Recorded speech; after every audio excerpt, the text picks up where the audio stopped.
In this video, we'll learn about the educational requirements to go into marketing, as well as hear Rob's advice for learning the skills necessary to be an effective marketing specialist.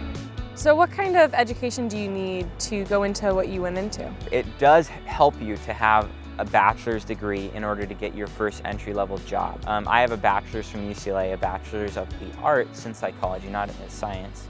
And it's worked very well for me. If I was in a public sector, so say at the university setting, it does help to get an MBA in marketing or a master's in a related field, because that just makes your resume more attractive. But you're equally benefited by learning the skills and actively just showing the results of your marketing. It's a very results-oriented business. So if you have a high school diploma, let's say, and you want to be a marketer, you effectively can, because there's no limitations. You could be an entrepreneur on Facebook and run Facebook ads and become a millionaire with a high school diploma. The likelihood of that compared to, say, being a normal, successful person with a bachelor's degree is not as high. So it's recommended to get education. It'll help you with your communication. It helps you with your strategy.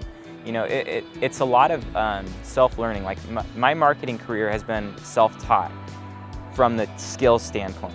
From the thought standpoint, psychology taught me that. The skills, I taught myself Photoshop, I taught myself Premiere, I taught myself all of the different CRMs.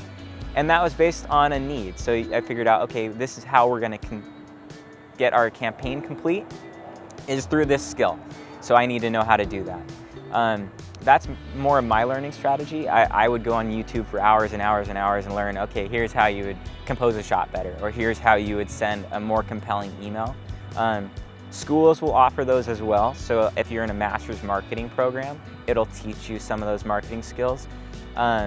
Or there's online resources as well. So if you say sign up for a Skillshare or Udemy or a variety of these different services, they'll have master classes taught that will help you be better at a specific skill. One other way that I think is more cost effective and efficient is talking to someone who's in that job you like.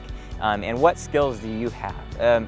A good way to do that, if you don't know the person, is by LinkedIn browsing, is looking at what skills do they list as part of their accomplishments or their skill set. And you'll notice that that's kind of, you'll see a common set of skills like email marketing. They need to know a CRM. Okay, so what is a CRM? Then you go and figure that out. And so Salesforce or MailChimp or any of these companies, you can learn one style and it translates well across. But that's the same with graphic design and video. You'll notice lots of different softwares will offer the same thing, but just knowing that if you want to go into video marketing, you need to know how to produce a video. So then what's the next step? And then you learn that software.